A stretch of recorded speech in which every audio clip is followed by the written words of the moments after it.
Hi everybody, how's it going? I'm going to be doing a full review of Kalemat Black by Arabian Oud. I know it's written as Black Kalemat there, but I always see it the other way around, and this was sent to me by a lovely subscriber many months ago and I finally found it. Now, I did do a first impression video of this fragrance if you want to check that out, and overall, if you didn't see that video, I did one spray from this sample and it lasted over 10 hours, and it was a very lovely smell. It kind of smelled like wine on my skin, but then it was also a little bit fruity and boozy at the same time, and then there was this very warm amber in the base that just kind of sweetened up the fragrance, and a very interesting oud, because when I tried this fragrance, I knew it was oud, but it didn't smell like the typical oud I was used to, which is usually fecal and animalic and kind of barnyard-esque. This oud was actually really intoxicating. So I was like, damn, what is this? This fragrance smells so good. So after looking at some of the notes, I saw that there's some incense in this scent, which I kind of picked up a little bit the closer that I put my nose to my wrist, because I applied it right here. And from far away, or from when I was just kind of walking around, I didn't really smell any of the incense. But when I put my nose closer to the fragrance, that's when it popped up. And honestly, right now, I still kind of smell a hint of it from yesterday. And I tried to scrub this off. So me saying that this lasts over 10 hours is definitely an understatement. This thing will definitely perform, especially if you have the full-size bottle. You do 1 or 2 sprays, you are going to be good.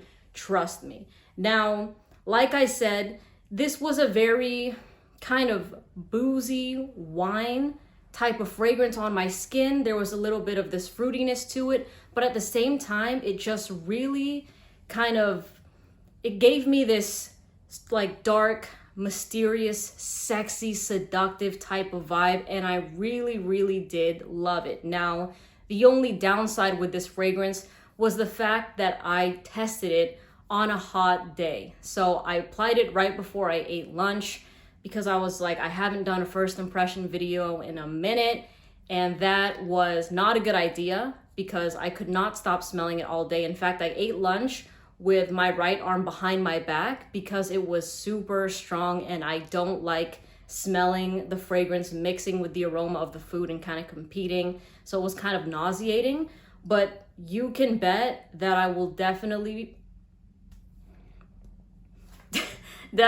be wearing this fragrance when the fall and the winter rolls around, because I know that's when this is going to shine the best. Like when the sun is down, if it's gloomy outside, I think this is a fantastic scent, especially if you're kind of getting dressed up. There's something about this fragrance that's still a bit upscale, classy, regal, but at the same time, you can dress it down if you're just going to wear something simple like a sweater and you're going to meet somebody at a coffee shop on a rainy day. You know what I mean? So it definitely has a very intoxicating, alluring type of presence, a head-turning fragrance, definitely something that's meant to be pushed off and not to be smelled super up close, because like I said, I enjoyed it a lot better when I could smell it in the air just dancing around me. But the second I put it closer to my nose, that's when the incense was a bit heavier, and I myself am not the biggest fan of incense in fragrances.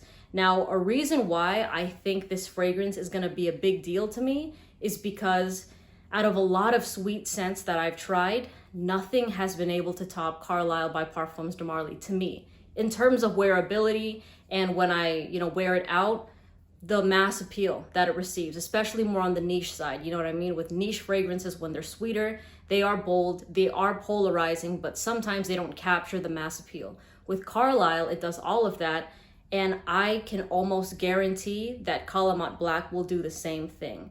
So I'm very interested to wear this when it starts cooling down a little bit. And who knows, if this ends up being the hit that I know it will be, then I might just add a full-size bottle to my collection. So overall, this is a fragrance that I really did try to wash off because it was just getting hotter and hotter. So the sweetness and the cloying factor of this fragrance was kind of getting a bit headache inducing. So I wasn't around a lot of people yesterday, so I can't really say anything about compliment factor from the public perspective as of yet, but I promise you I will be giving you updates on that when I do try this fragrance, more in the fall and winter time, because I know it's gonna pull. I know that this is gonna be a compliment magnet. It just has that smell to it, but it's also unique, it's bold, and if you're wearing this type of fragrance during an event or going to a party where everyone else is just wearing your typical standard designer scents, then you're gonna wear something that separates you from the crowd and is gonna kind of leave people wanting more. So this scent literally just it surpassed what I thought it would be. Because honestly, I did love Risala. That was the only Arabian oud fragrance I tried until this one. But it's a bit too intense for my liking.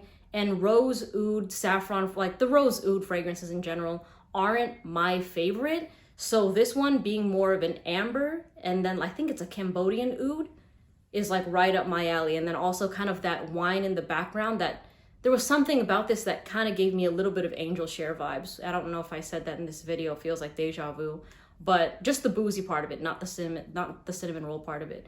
But gorgeous, gorgeous fragrance. If you've tried this scent, let me know what you think. Thank you so much for watching this video, and I'll see you in the next one. Bye.